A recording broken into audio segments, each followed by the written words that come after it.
This video we're gonna be going through a bit of a crash course on reinforcement learning. Now if you've ever worked with deep learning or machine learning before, you know the two key forms are supervised and unsupervised learning. Now reinforcement learning is a little bit different to that because you tend to train in a live environment.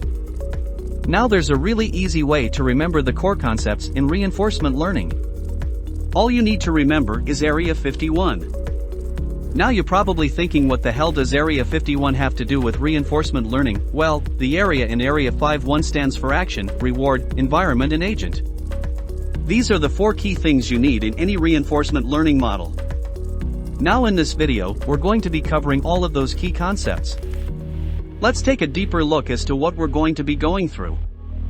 So in this video, we're going to cover everything you need to get started with reinforcement learning. We're going to start out by creating an environment using OpenAI Gym. We're then going to build a deep learning model using TensorFlow and Keras. This same model will then pass to Keras RL in order to train our reinforcement learning using policy-based learning. Now, in terms of how we're going to be doing it, we're going to be largely working within Python, and specifically we're going to be working inside of a Jupyter notebook. We'll start out by building our environment using OpenAI Gym. We'll then build our deep learning model again using TensorFlow and Keras. And then once we built that model, we're then going to train it using Keras IRL. We'll then be able to take that same model, save it down into memory and reload it for when we want to deploy it into production. Ready to get to it? Let's do it. So there's a couple of key things that we need to do in order to build our deep reinforcement learning model. So specifically, we need to first up install our dependencies. Then what we're going to do is build an environment with OpenAI Gym with just a couple of lines of code. So this is going to allow us to see the environment that we're actually using reinforcement learning in later on. Then we're going to build a deep learning model with Keras. So we're specifically going to be using the sequential API there. And then what we're going to do is train the Keras model using Keras reinforcement learning. And last but not least, going to delete it all and reload that agent from memory. So this is going to allow you to deploy it into production if you want to later on. So first up, let's install our dependency. So what we're going to need here is TensorFlow, Keras, SRL, as well as OpenAI Gym. So what we've done is we've installed our four key dependencies. So we've used pip install, and specifically we've installed TensorFlow 2.3.0. We've installed OpenAI Gym. So that's just Gym. We've installed Keras, and we've also installed Keras RL2. So those are all our dependencies now done and installed. Now what we can actually go and do is set up a random environment with OpenAI Gym.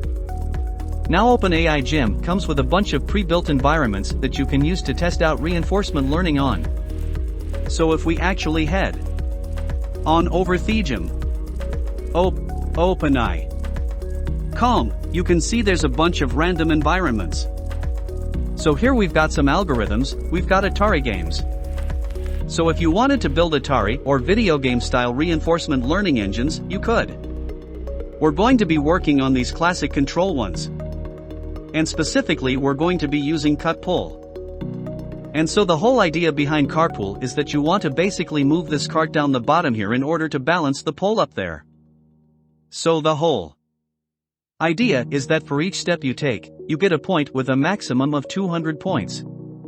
So ideally what we're going to see when we start off is with our random steps, we're not going to get anywhere near 200. But once we use deep learning and reinforcement learning, we ideally should get a much closer to actually hitting our final result. Now we've got two movements. We can either go left or right. So what we're going to see is when we create our environment, we're going to have two actions available, either left or right. If you work in different reinforcement learning environments, you might have a different number of actions that you can take.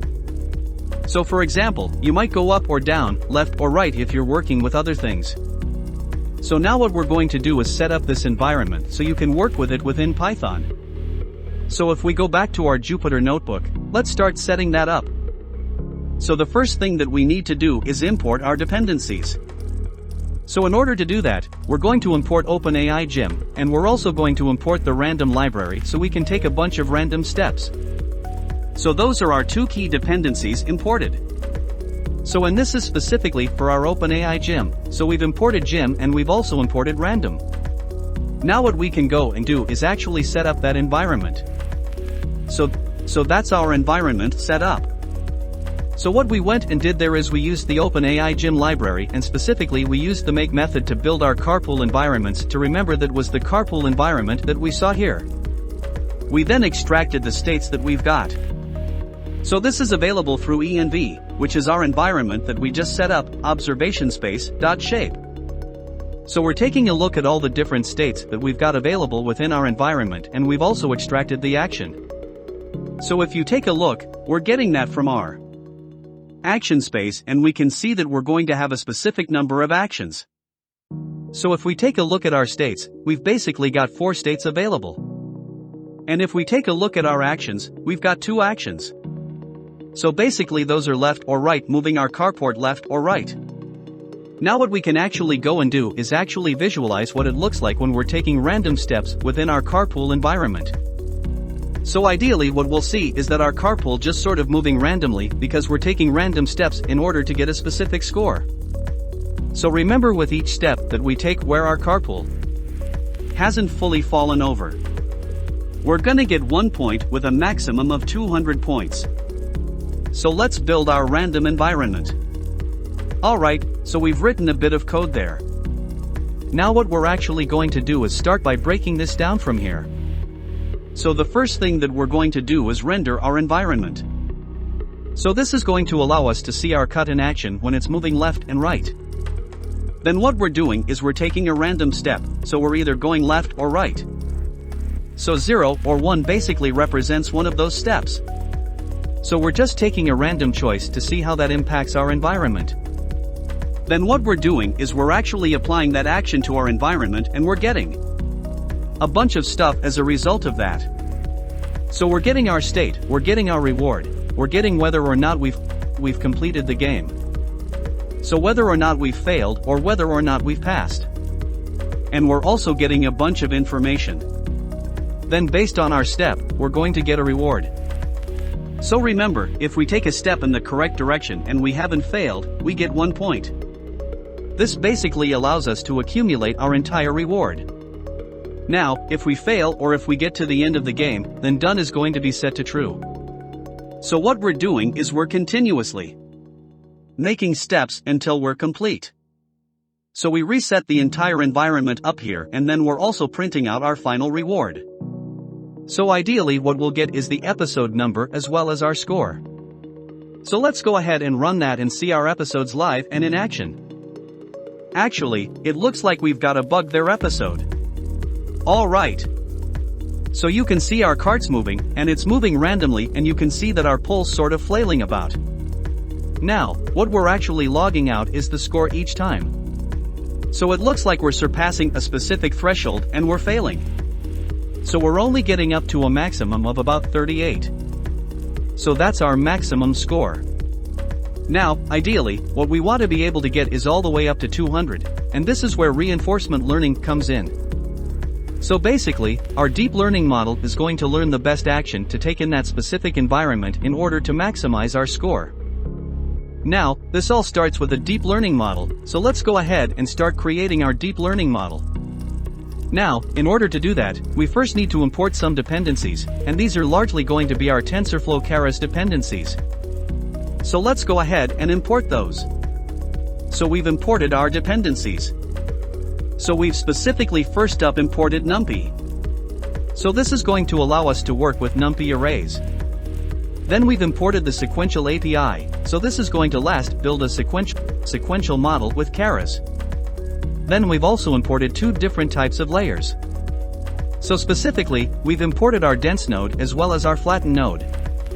And last but not least, we've imported the Atom Optimizer.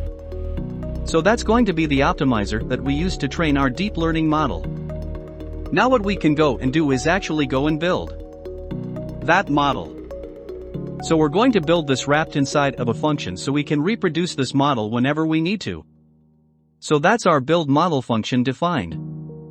So what we've basically gone and done is created a new function called build model, and to that we're going to pass two arguments, so specifically our states. So these were the states that we extracted from our environment up here. And we're also going to pass through our actions. So these are going to be the two different actions that we've got in our carpool environment.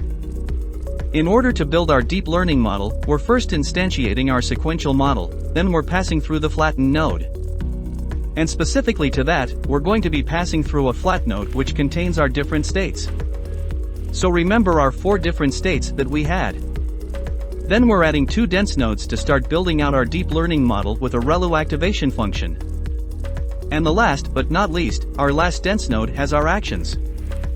So this is basically going to mean that we pass through our states at the top and we pass through our actions down the bottom. So ideally what we should be able to do is train our model based on the states coming through to determine the best actions to maximize our reward or our score that we can see here. So let's go ahead and create an instance of that model just by using that build model function. And we can also visualize what the model looks like using the model.summary function. So you can see here that we're passing through our 4 different states.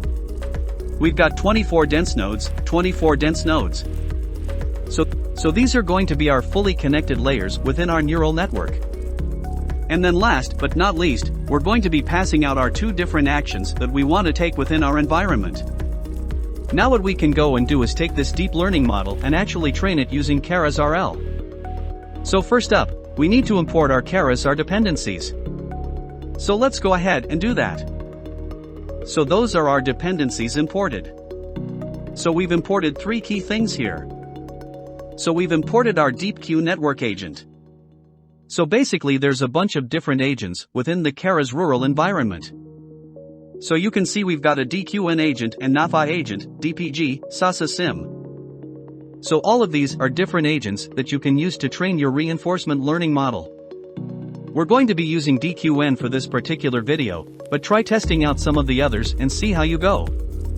Now what we also have is a specific policy. So within reinforcement learning you've got different styles. So you've got value-based reinforcement learning and you've also got policy-based reinforcement learning. So in this case, we're going to be using policy-based reinforcement learning, and the specific policy that we're going to be using is the Boltzmann Q policy, which you can see here. Now the last thing that we've gone and imported is sequential memory. So for our DQN agent, we're going to need to maintain some memory, and the sequential memory class is what allows us to do that. So now what we can go and do is set up our agent, and again, we're going to wrap this inside of a function so we can reproduce it when we want to reload it from memory. So let's go on ahead and build that function. So that's our function defined. Now what we've basically done is we've named our function build agent and 2 that we pass through our model. So this is our deep learning model that we specified up here, and we're also passing through the different actions that we can take. So those were the 2 different actions left or right that we had available within our environment. Then we set up our policy, we set up our memory, and we set up our DQN agent. And to that DQN agent we actually pass through our deep learning model and memory our policy, as well as a number of other keyword arguments. So then what we do is we return the DQN agent. So let's go on ahead and actually use this DQN agent to actually now go and train our reinforcement learning model. So first up, we want to start out by instantiating our DQN model, then we're going to compile it, and then we're going to go ahead and fit it. Alright, and there you go. So you can see that our DQN model is now starting to train. So what we actually did is we instantiated we used our build agent function to set up a new DQN model, and that was that up here. And we passed through our model as well as our actions. We then compiled it and we passed through our optimizer. So this was that Atom optimizer that we imported right at the start, and we also passed through the metrics that we want to track. So in this case it's mean absolute error. Then we use the fit function to kick off for training. And to that, we pass through our entire environment, the number of steps we want to take, whether or not we want to visualize it. So we'll take a look at that in a second. And we also specified verbose as 1. So we don't want full logging. We want a little bit of logging. Now what we can do is just let that go ahead and train to take a couple of minutes, and then we should have a fully built reinforcement learning model 5 minutes later. Sweet. So that's our reinforcement learning model now done, dusted, and trained. So all up, it took about 256 seconds to go and train, and you can see in our fourth interval that we're accumulating a reward of about 200. Now what we can go and do is actually print out and see what our total scores were. So remember when we started out at PR, so just taking random steps, we were getting about a maximum score of about 51. But that's not all that great considering that the total maximum score for the game is about 200. So let's go and test this out and see what this actually looks like or how it's actually performing. So we can do that using dqn.test method, so let's try that out. Alright, so that's looking better already. So you can see in virtually every single episode we're getting a score of about 200 and our main is 200. So what we did there in order to test that out is we accessed our DQN model and we used the test method to that. We pass through our actual environment, the number of games that we want to run. So in this case they're called episodes. So we ran 100 games, and whether or not we want to visualize it, then what we did is we outputted our main result. Now if we wanted to actually visualize what the difference is, we can do that as well. And you can see our models performing way better. So you can see it's actually able to balance the pole a whole lot better than what it was before when it was just randomly sort of flailing about. We can test that out again. So this time rather than doing 5 episodes, say we wanted to 15 for example. So you can see that our model, again, it's performing way better than what it was initially. So it's actually able to reiterate itself and resort to balance it and make sure that that pole stays straight. Brings a tear to my eye. So good. Sweet. So that's all done. Now what happens if we actually wanted to go and save this model away and use it later on?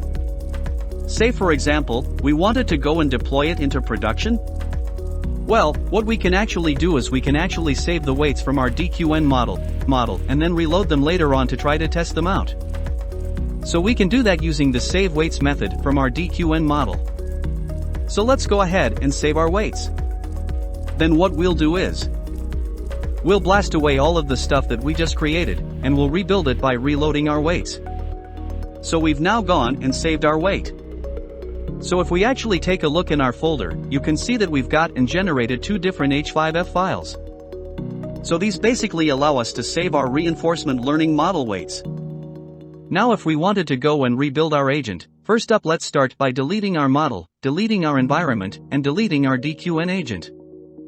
And then what we can do is rebuild it using all the functions that we had and reload those weights to test it out. So if we go and do that. So you can see if we go and try to use our dqn.test method.